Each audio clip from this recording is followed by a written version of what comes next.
Good afternoon. On behalf of the Inter-American Development Bank, we welcome you to the event COVID-19 and Lessons from Previous Pandemics, a conversation between IDB President Luis Alberto Moreno and Niall Ferguson of Stanford University's Hoover Institution. The event will be in English with interpretation into Spanish. Para oír el evento en español, haga clic en el icono del mundo que encontrará en la parte baja de su pantalla y seleccione el idioma. Please send your questions to paulc@iadb.org. President Moreno, please go ahead.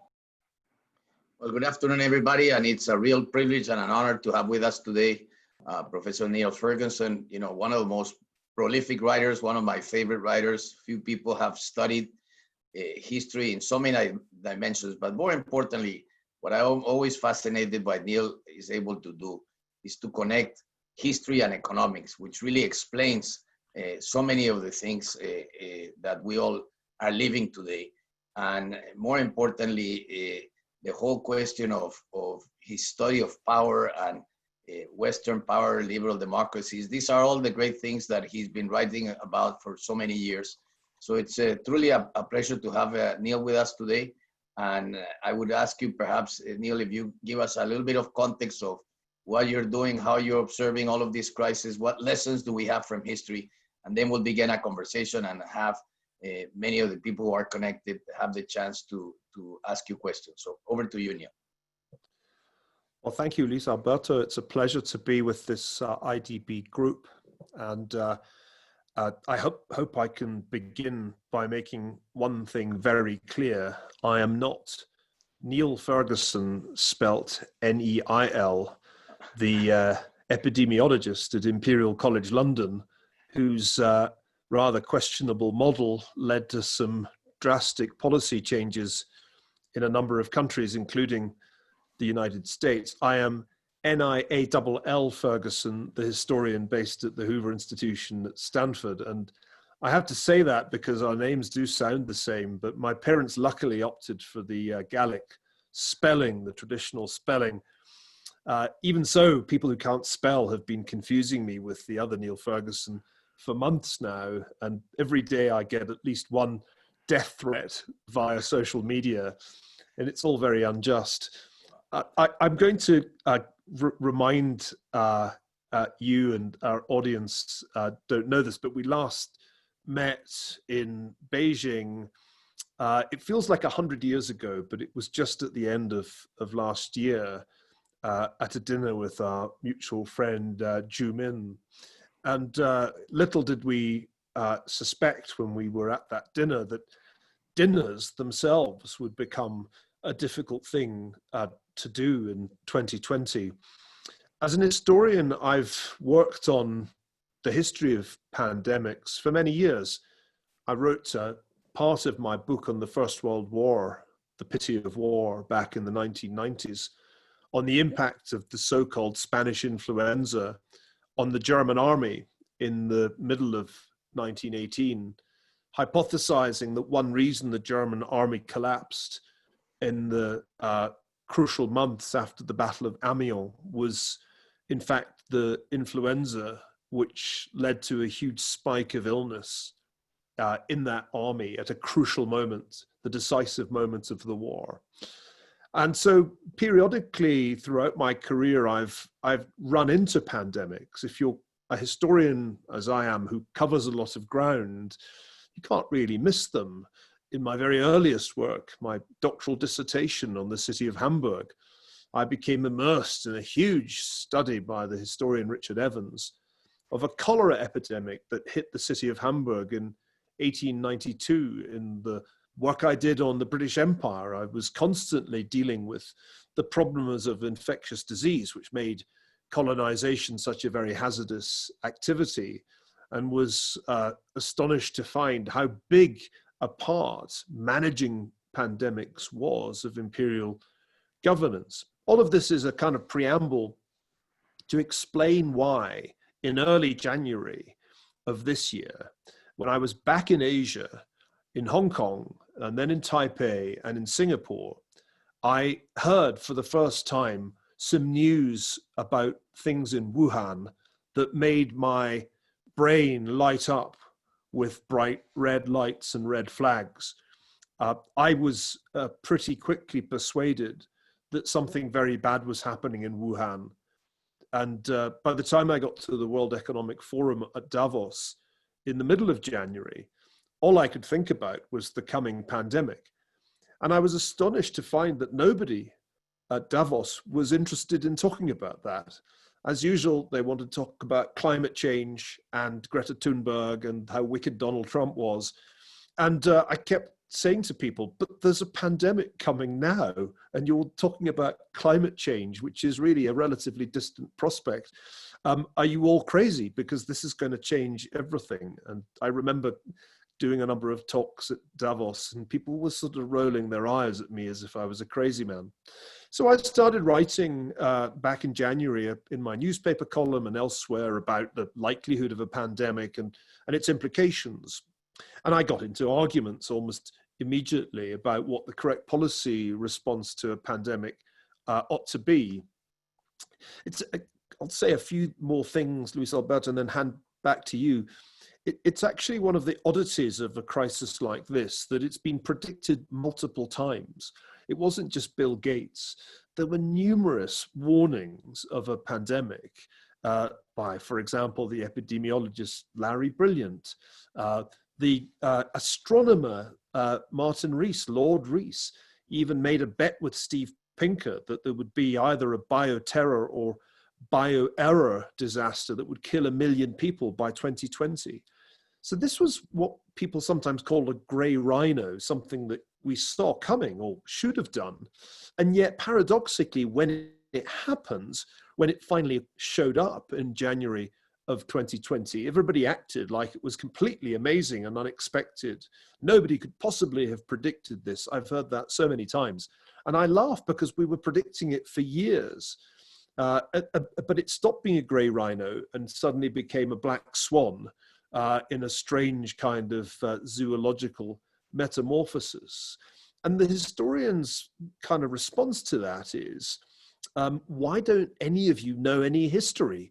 The history of mankind is, in fact, punctuated by great pandemics. And they vary enormously in their scale and in their consequences. So let me just make one final point that I think will open it up to discussion. A lot of the conversation over the last 6 months has focused on the precedents of the 1918-19 influenza pandemic, which I mentioned earlier. It came right at the end of World War I, and it was a devastating pandemic that killed perhaps 2 or 3% of the world's population. Its impact was especially severe in parts of Latin America. Brazil had an extremely seriously bad time with the 1918-19 influenza. Mexico, even worse. It was devastating in Mexico. And when the other Neil Ferguson warned that unless we locked down the economy, 500,000 people would die in Britain and 2.2 million people might die in the United States, what he was essentially saying was, it's 1918-19. And I remember at the time of his paper in March 16th that had such an impact, saying to myself, that's just wrong. It's not 1918-19. It's probably more like 1957-58, another influenza pandemic, but a less lethal one, probably killed more than 1 million people worldwide and up to 100,000 in the United States, had very severe impact on some Latin American countries. From memory, I think Chile had an exceptionally bad experience in that pandemic, but it wasn't as bad as 1918-19, nothing like it. And my suspicion is that we're dealing here with something rather more like that episode than the much worse pandemic of 1918-19. So I'll offer one last thought. Because we were in the US and the UK certainly panicked into lockdowns in mid-March, having done nothing really in January, February, and the first half of March, I think we ended up with the worst of both worlds. That is to say, first, we neglected the contagion as it spread rapidly through the population, particularly in big urban areas.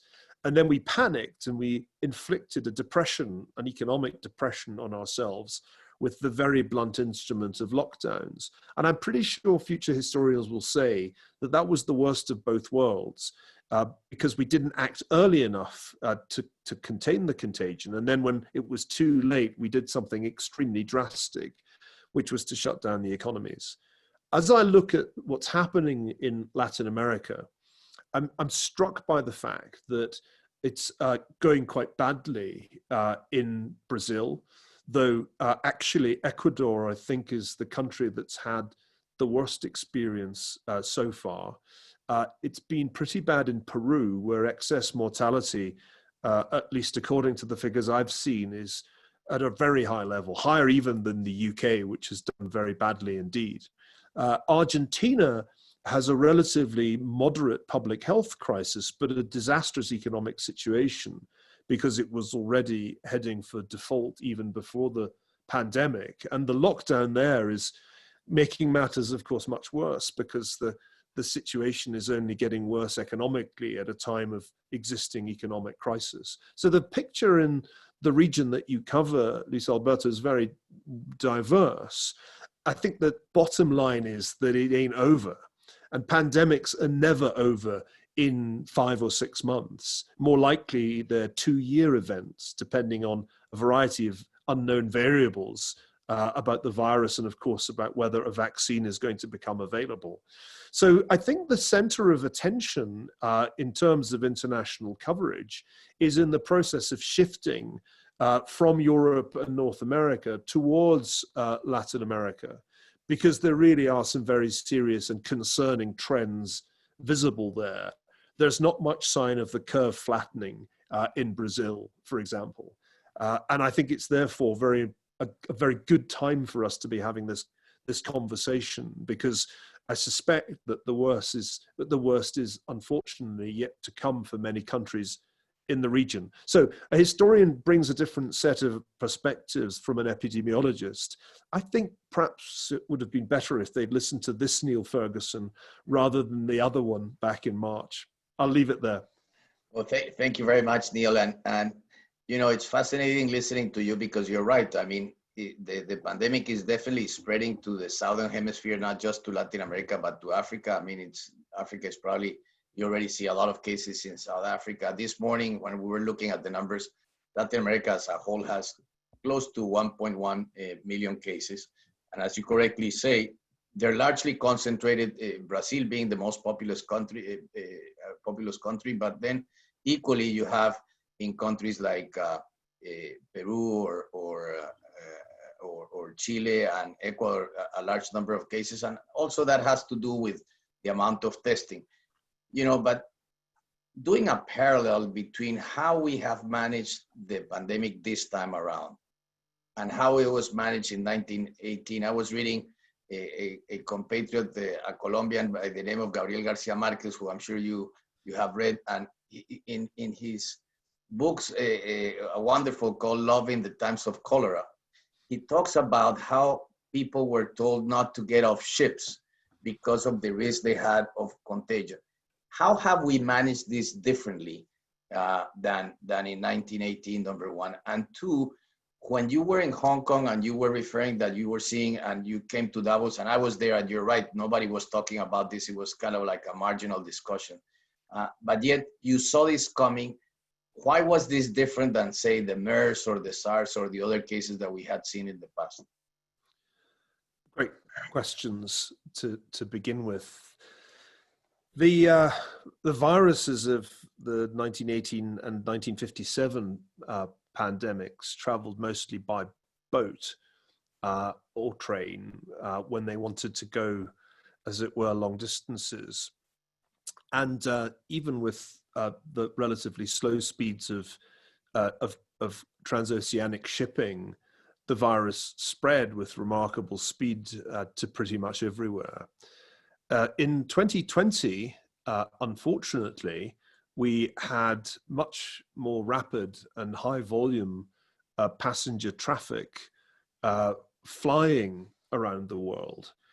And when you look at the amount of flying from, say, Wuhan to the rest of the world, it had grown remarkably, even since the early 2000s. There were direct flights from Wuhan to Paris, to London, to Moscow, to Rome, to New York, to San Francisco, and indirect flights to countless destinations around the world.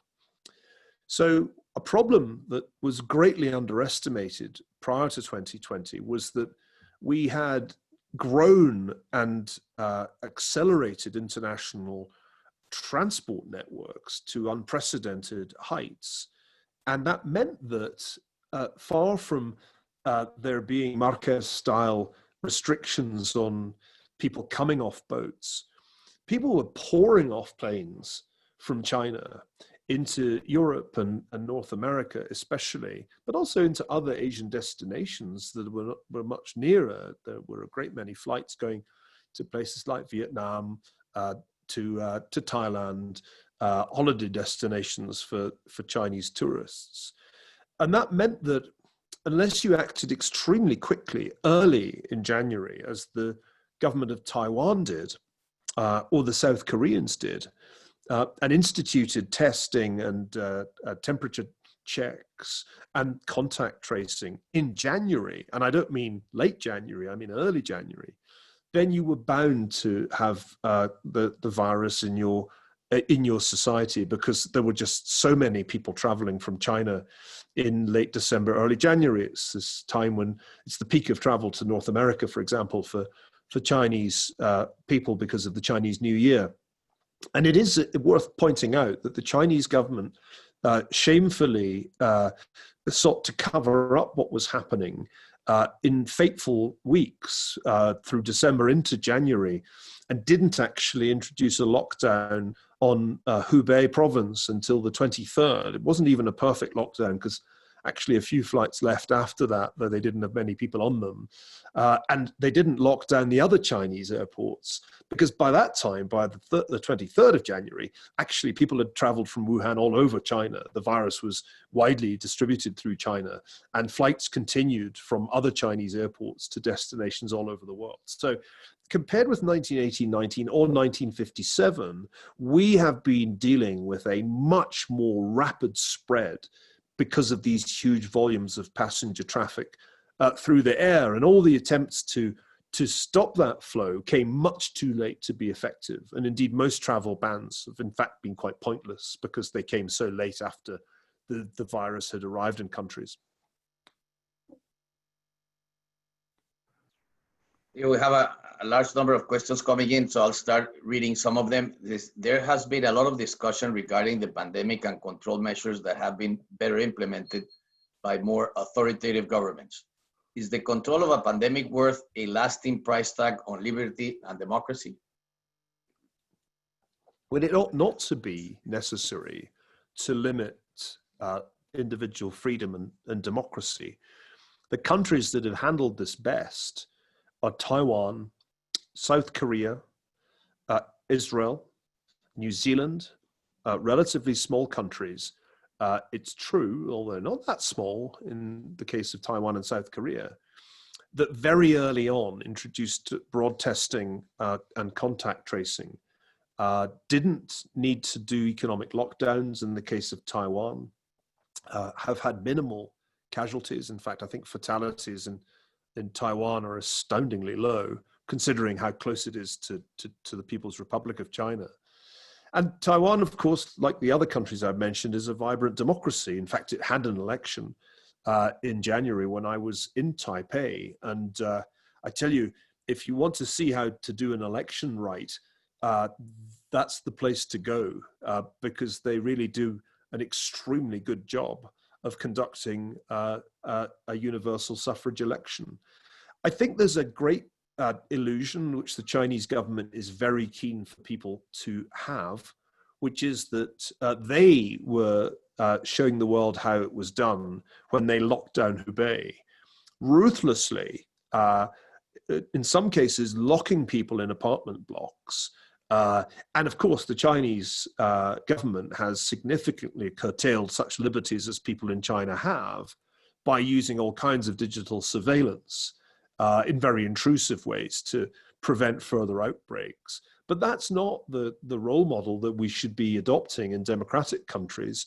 We've all been looking at the wrong China. It's Taiwan that shows you how it's done and shows you that you can have, for example, digital contact tracing that doesn't compromise individual privacy. It's a great fantasy that you can't do this in a way that's compatible with freedom. And in fact, I hear people in the United States saying, oh, we can't have digital contact tracing apps here in America. Think of our individual freedoms. And I look at them and I say, you've just been locked in your home for weeks by a state order. And you're talking to me about how an app, a voluntary app, would compromise your liberties. This is nonsense. So the tools are there for a free society to manage this disease. It's just whether or not we choose to use them, I think, that is really the issue.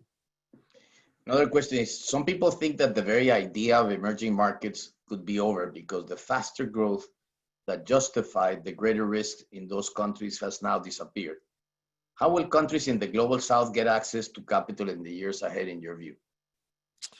That's a great question. I think one of the most immediate financial consequences of the pandemic was a huge rush of money out of emerging markets as a class. And if you look at the markets that have performed the worst, say in equities this year, I think Colombia and Brazil are the worst performers in the MSCI indices. Currencies, kind of similar story where it's been Latin American currencies that have sold off the most. And I sense that we're having one of those periodic crises when people say, as you just did, this is the end of the line for the emerging market story. And here's a little bit of good news that I can offer. That's almost certainly wrong. In fact, there comes a point when things sell off so much that there has to be an inflection. And I think we might be getting there in at least some of these countries. I don't know if Brazil is quite there yet because there's this huge political uncertainty that hangs over Brazil. In my view, the big risk in Brazil would be if Paulo Guedes were to leave the government. All the problems that have swirled around President Bolsonaro, I think, would really pale into insignificance if Guedes left, because he's the key really to whether or not Brazil continues on the path of reform that he set when he was appointed as the economic super minister. So there's still that political risk there. But in the end, I think it will turn the corner, partly because pandemics do have a natural life. They don't go on forever. It's unlikely that SARS-CoV-2, the virus in this case, will be as difficult to deal with as, say, HIV, where we never found a vaccine. I think it's more likely there'll be a vaccine for SARS-CoV-2. COVID-19 is a disease that goes primarily for elderly people who've actually left the workforce or for people with pre-existing conditions. So there's a sense in which its lifespan is limited, even if a country just gives up the fight and is unable to contain its spread. So my sense is that there is a kind of natural turning point in any pandemic, and it's going to come next year and at the end of next year at the latest. I think there are some concerns that are rather different in different regions, and we have to draw some distinctions here. Emerging markets in Asia have been much less badly affected by this crisis. In fact, astonishingly unaffected. It's still kind of a mystery why Thailand and Vietnam, for example, have so few cases and such low mortality per million of population.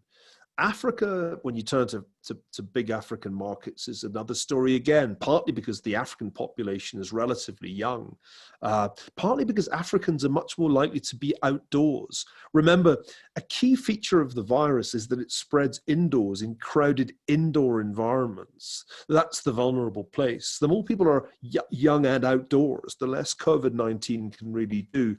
So I think there's going to be differentiation, and people are going to realize that different parts of the world are really have having a very different experience.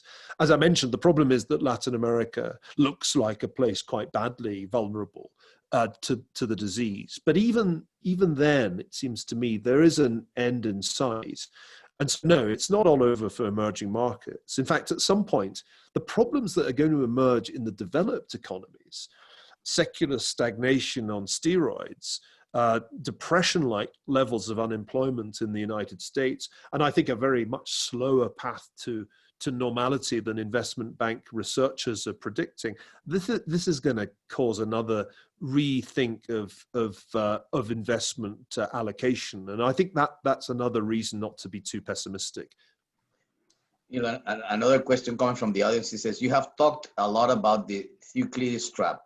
How much more likely has the COVID pandemic made us falling into the trap, and what can policymakers do to avoid it? I'm glad Thucydides has come up. I don't know how many people have read his history of the Peloponnesian Wars, but it's actually a terrific read. And it inspired my Harvard friend, Graham Allison, to write a book a few years ago now, Destined for War, which became a huge hit, not least in China, because it implied strongly that the US and China were destined for war, heading for the Thucydides Trap, as Graham calls it, with Athens and Sparta being played by the United States and China in a modern version of the story. It's also worth reading Thucydides because it features a pandemic. Athens was struck by plague at a crucial moment in the Peloponnesian Wars, one reason that Athens lost. And Athenian democracy had a very nasty close call, though it survived. So it's a great time to revisit Thucydides for at least two reasons. I've been a skeptic about the thesis for a while because I think Cold War is a more likely outcome than hot war in this case. And in that sense, I think this US-China rivalry belongs in Graham's minority of cases that didn't end up in a hot war. I don't myself think that either side at the moment is likely to risk hot war, and certainly not nuclear war, given that the Chinese are at a significant disadvantage relative to the US, unlike the Soviet Union after the 1950s. I think the Cold War of our time began some time ago. I wrote about this early last year, saying that Cold War II had begun and we should all just get with the program because the Chinese understood that, even if we didn't. And I think Cold War II is just intensifying because of the pandemic. The pandemic has revealed the extent of the animosity between Beijing and Washington. It's also revealed some things about the Chinese government that people last year were still inclined to be in denial about, namely that it's a one-party state with all the pathologies that come with that, including the pathology of covering up a disaster when it happens until it's too late and you can't cover up anymore, which was essentially the story of Chernobyl in the 1980s and is the story of Wuhan in 2020. I think Cold War II is going to intensify further, not so much over Hong Kong, because I don't think there was much the US could really do to stop the Chinese government imposing some kind of order on Hong Kong and snuffing out the democratic independence movement there. But I think over Huawei, the tech war, and over Taiwan, a much more important geopolitical issue, there is bound to be, I think, further escalation. It's odd that it doesn't, in fact, happen right now, because I think one often misreads the US administration. Donald Trump is not the hawk on this issue that he's widely perceived to be. He's one of the less hawkish people on China in Washington. And it's often Trump who pulls back from ratcheting up, for example, an issue like Hong Kong. It's Trump who would quite like a trade deal, ideally before the November election. There are really other elements driving the Cold War agenda in the US government and in Congress that are much more hawkish than Trump. So my expectation is Cold War, not hot war, and a certain inclination towards détente on the part, at least, of the leaders in the two countries, who are, after all, under intense pressure because of the economic consequences of the pandemic. And you're right.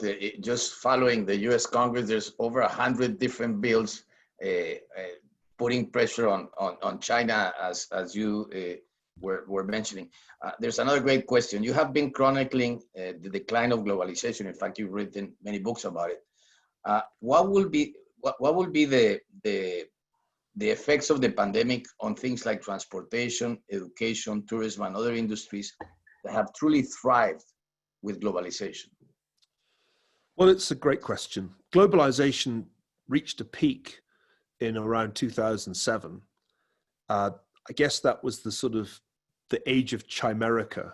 I wrote an article in January 2007 talking about chimerica as this fusion of China and America. But people sometimes forget that that article said it was an unsustainable symbiosis, a chimera, in fact, a kind of monster, and therefore was going to die. And it did indeed begin dying with the financial crisis. Globalization's been in retreat for some years now, starting in 2008.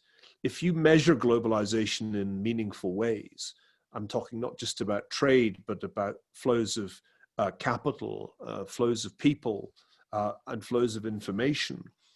We've been deglobalizing for roughly 12 years.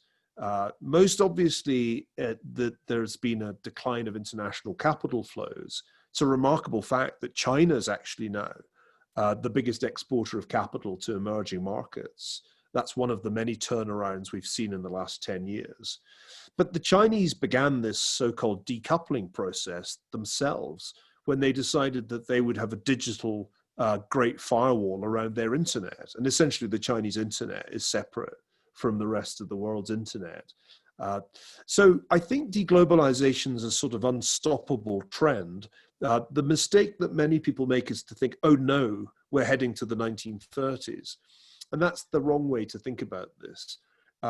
Globalization's had previous peaks. For example, in the late 19th century, when tariffs began to go up then, and immigration restrictions began to be imposed then, it was because populists and others felt that really globalization was going too far, that free trade and free migration were just too disruptive. And I think it's much more like the late 19th century now, in that we're kind of dialing globalization back, not stopping it the way they did in the 1930s when the economic system of the world essentially crashed, but dialing globalization back. The pandemic gives you another reason to dial globalization back, to make national borders more rigid, more effective at controlling flows of people. And I think it also is going to, of course, reduce the amount of flying that people do. I don't know about you, Luis Alberto, I don't really look forward to getting back on a long-haul flight. And if you told me I never have to again and I can do it all on Zoom from now on, I'll be just fine with that. I'm done traveling. And I think a lot of people are going to feel a similar way for at least some time. I don't think we'll see a bounce back of consumer behavior to where we were in 2019 in a whole range of activities that involve being crowded together in enclosed spaces for long periods of time. So globalization is going to continue, I think, to retreat, but I don't think we're going to suddenly cut it off and return to the age of autarky in the 1930s. It's more like dialing it back, frankly, to the 1980s. I think, we could well see a return to those levels of globalization, and it'll seem a lot less global than, say, 2019, but it's still going to be a perfectly tolerable system in terms of international trade, capital flows, and migration. I could live with going back to the 1980s, especially if I got my age set back to the 1980s. There's another great question here. It says, you teach at some very prestigious and equally expensive universities. How do you think university education will change, and can we retain the current price model? It's true that I work at a relatively expensive private university, Stanford, but interestingly, I don't teach there. I did my teaching at Oxford and Cambridge, relatively inexpensive institutions, then at Harvard, a very expensive one. But these days, I focus on research, and that's partly because of a growing skepticism I started to feel about the whole exercise of teaching at elite institutions. It's a very inefficient way of changing the world. Believe me, I've tried. So I think there already were reasons to question the model, even before the pandemic came along.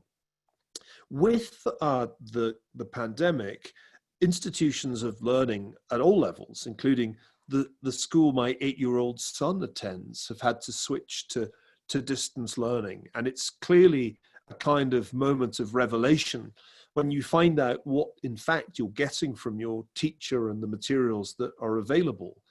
It seems to me that there's going to be a significant disruption of education. I'll speak about the United States because I know it best. There are a bunch of financial pressures that are going to destroy middle-tier institutions in significant numbers. They won't have the foreign students that they have been depending on for fees. They won't have support from state governments. They're going down, and we're going to lose a significant number. Marginal institutions are going to suffer a kind of extinction event. The big institutions with the prestigious brands will, of course, ride this out, as they've ridden just about every major crisis, including world wars and depressions. But I think we're going to see a lot of college closures. I think we may also see a rethinking of the kind of courses, the degree courses that are taught. In the kind of economy that we're going to find ourselves in for the next few years, I hope that people realize that the market for degrees in, frankly, Mickey Mouse subjects, I'll avoid mentioning any specific subjects by name, but you know what I mean. Degrees in, let's just say it, critical theory or racial theory are really not going to be worth very much. And that I think is a long overdue recognition, because it's been true for a while that we've been mass producing degrees that aren't worth much in the labor market, saddling people with debt in the process and then leaving them unemployed and highly leveraged. So I hope there's going to be a kind of shakeout of the very dubious and actually intellectually dubious subjects that are taught in many universities. So I think it's going to be a pretty drastic time of change. I hope there'll be some new institutions created, frankly. In the past, wealthy people, say in the 19th century or even earlier, would create new universities. But we stopped doing that in the last 30 years. And today's billionaires just write checks to Harvard and Stanford as if those institutions needed more money. I keep telling the wealthy friends I have, start new universities, be creative. The old ones are kind of defunct in many ways. And I'm hoping that at least some of the new crop of tech money is going to find its way into some new institutions. There are some new schools, which I think the tech people set up for their own kids. You know, these are the schools that Silicon Valley people send their kids to, where they're not allowed to use iPads. Think about that. But we need to see some new institutions at the level of universities.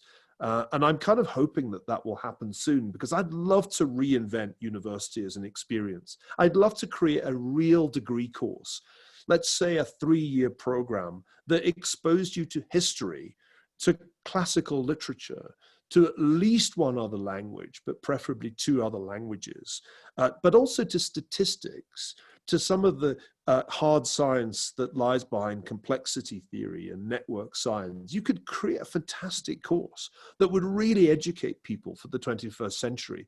That course doesn't exist anywhere today. So if you're interested, shoot me an email, because I think we need to do this not only in North America, but in South America too. Our new generation, our 20-somethings, like my son who's studying right now virtually at Bristol University, they really deserve better than they are getting. And unless we do something about it, I'm afraid there's going to be a generation very poorly equipped to navigate what people sometimes call the post-COVID world, but I'd rather prefer to call the COVID world, because I'm not sure when the post-COVID world is going to be here. And you're right to say that Clearly, I mean, all these big systems like education, like health and sanitary issues, like skills for the 21st century, those are going to be a central piece of that new world that should come after this. There's another question. It says, you said historians will likely judge this in retrospective as countries taking too strict lockdowns and infringing double damage. What would have been a better course of action to deal with the pandemic when it was already too late to stop the contagion?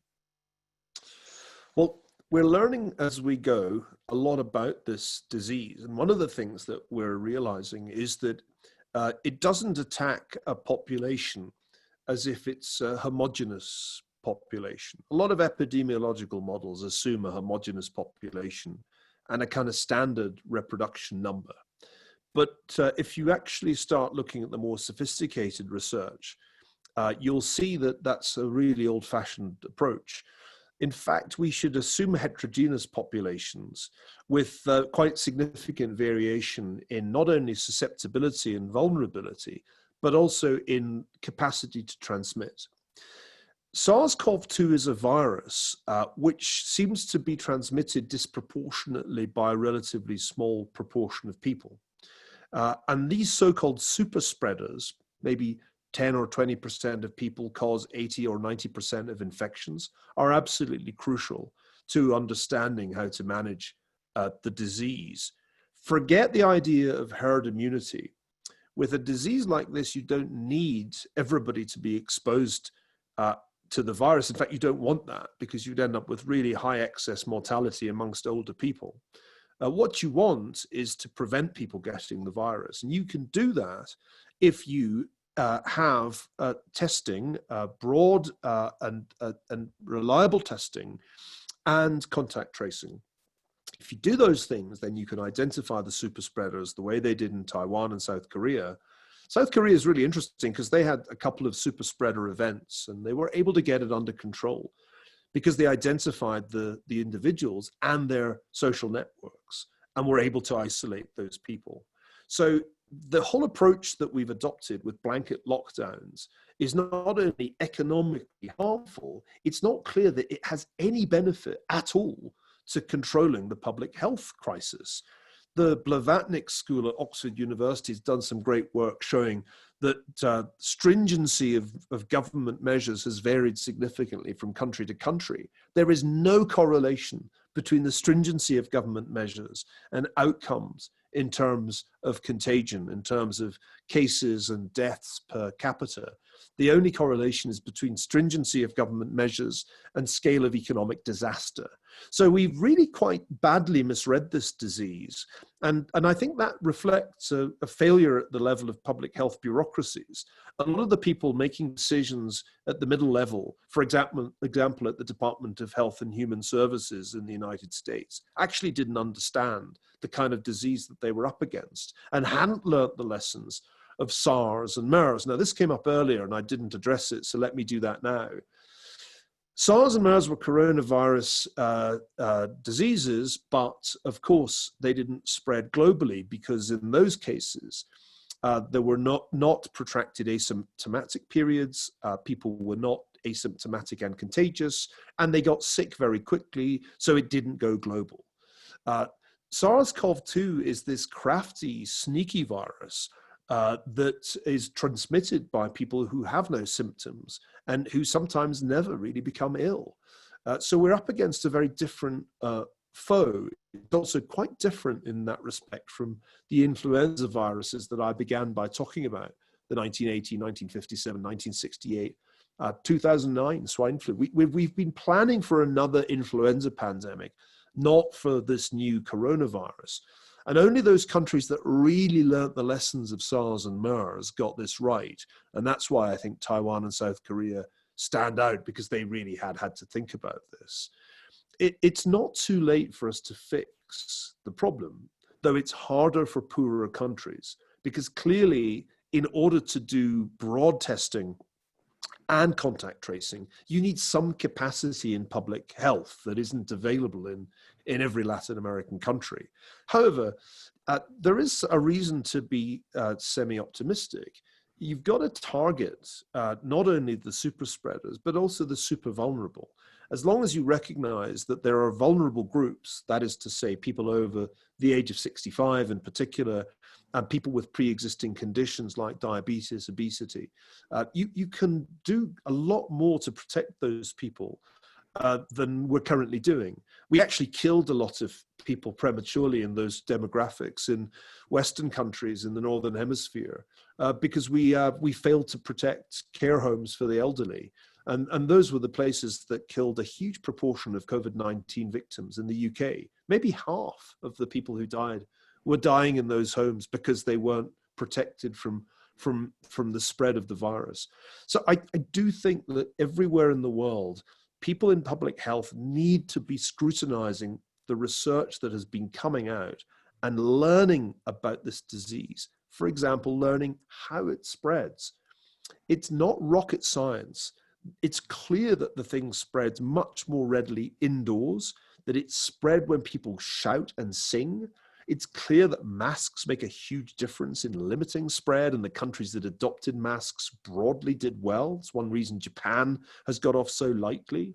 It's stupid to close down public parks and beaches because people aren't that likely to get COVID-19 out of doors. There's a whole bunch of stuff that we could do so much better than we've been doing. And I think that applies as much to poor as to rich countries. By the way, some African countries have done remarkably well. The picture's not good in South Africa. I agree, Nigeria too. But if you look at Ghana, Senegal, to name just two, they're actually showing that if you've got a lot of experience with infectious disease, which they certainly do in West Africa, you can actually handle COVID-19. And by comparison with some of the other diseases you dealt with, like Ebola, well, this is a walk in the park. No, this fascinating answer. Another question is, considering the increasing role of the state institutions in the rescue of national economies, could we expect long-term ideological shifts after this crisis? And will people embrace a bigger role for the state? I really hope that's not the conclusion that people draw, because actually what seems to have happened in the US is a failure of big government. Let me explain what I mean. Since 1957, the federal government has grown in terms of employees and in terms of its budget, and it's grown enormously in terms of its budget. The Department of Health and Human Services has far more officials responsible for pandemic preparedness than it did in 1957. And yet, for some strange reason, in 1957, the US government handled a pandemic far more efficiently than in 2020.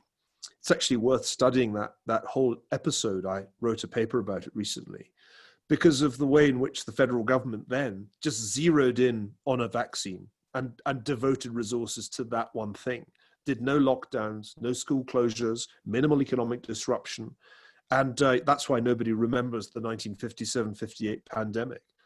Because the US essentially walked through it, sustained excess mortality, as many countries did, but minimal economic disruption.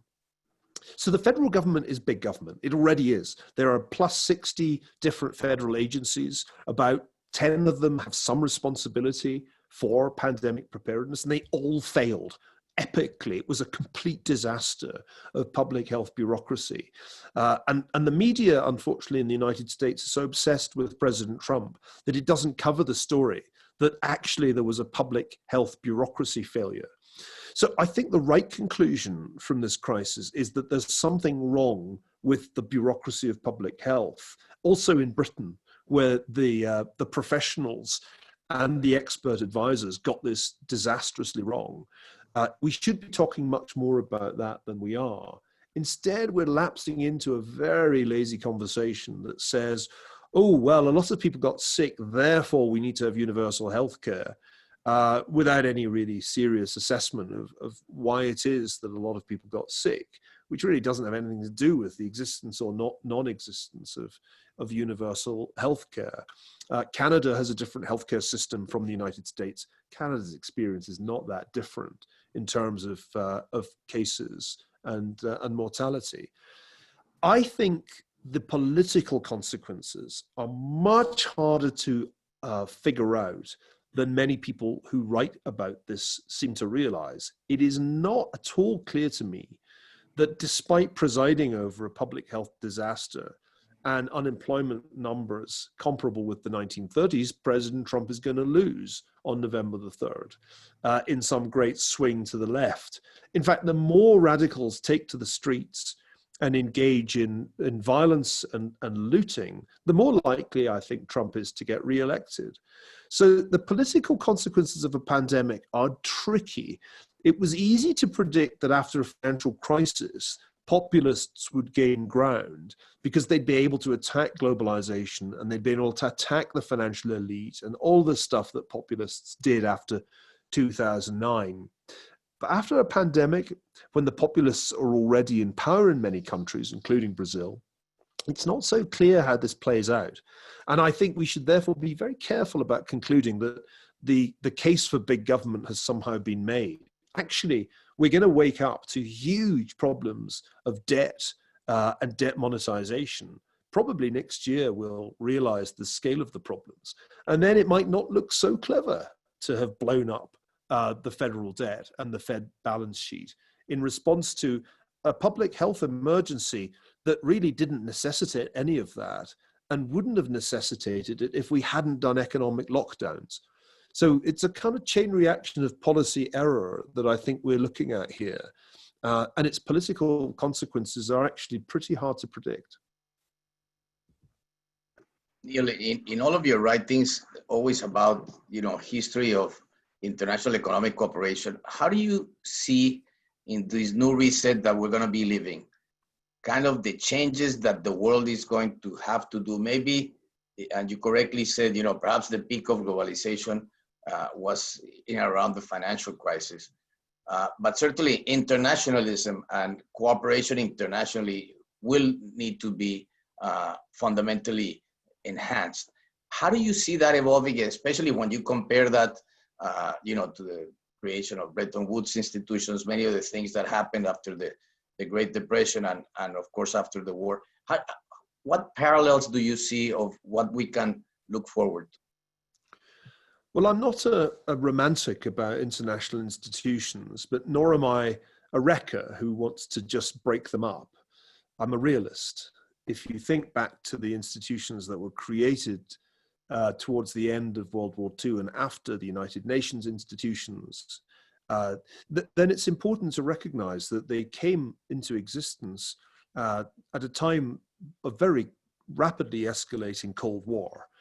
And from the late 40s onwards, the UN was really a scene of superpower brinkmanship, that most of the key resolutions were vetoed by one or other superpower for most of the early history of the UN.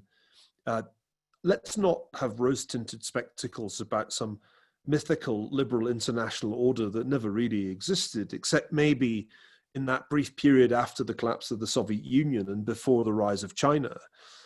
That's the first point to make. The second point to make is that as a realist, I look with some skepticism at, for example, the relationship between the World Health Organization and the People's Republic of China, which was a far from good relationship because the desire of the WHO to stay on the right side of Beijing led them, I think, to be complicit in a cover-up that cost ultimately many lives because it delayed the kind of action that might have contained the Chinese epidemic.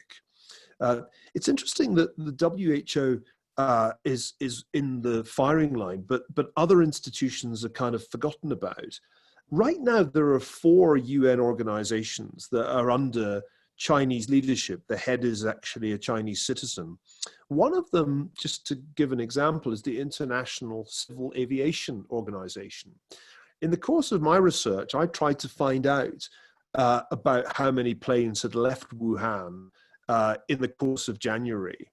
And I was very surprised to find that the International Civil Aviation Organization was entirely unhelpful when I asked for data on flights from Wuhan. And lo and behold, it turned out, and I hadn't realized this before, that the head of that organization is in fact a Chinese citizen and a graduate of the University of Wuhan. The International Telecommunications Union is another that has a Chinese citizen at the helm.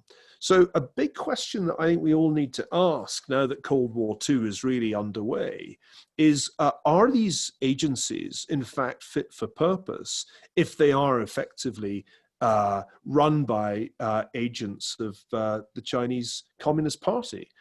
I think those are the kinds of hard questions that realists need to ask, just as they need to ask what good is the Paris Climate Accord if its signatory, China, is responsible for, I think it's 59% of all the increase in CO2 emissions since Greta Thunberg was born.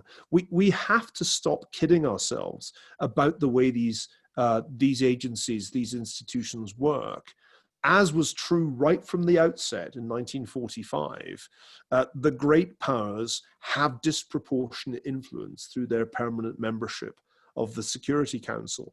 And that extends to the fact that the great powers, in this case, the US and China, have these controlling interests over certain institutions.